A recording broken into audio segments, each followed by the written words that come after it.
नमस्कार Ayurvedic solution PS channel को स्वागत जनाऊँगी। आज आसतु जानिबा अनिद्रा रोग विषय रे।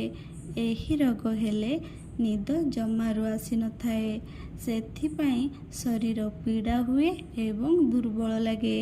आज आसतु जानिबा दुईटी घरोई उपचार विषय रे। ध्यान दे शुणन्तु।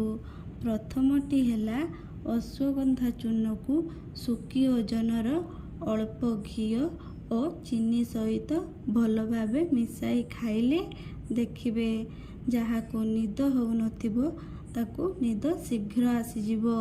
द्वितीय उपायटी मुचुकुंद फूल को दही रे बाटी कपाल रे लगाइले निद शीघ्र हबो। एही वीडियोटी भल लागिथिले लाइक शेयर एवं सब्सक्राइब करिया पई भूलिबेनी। Thank you.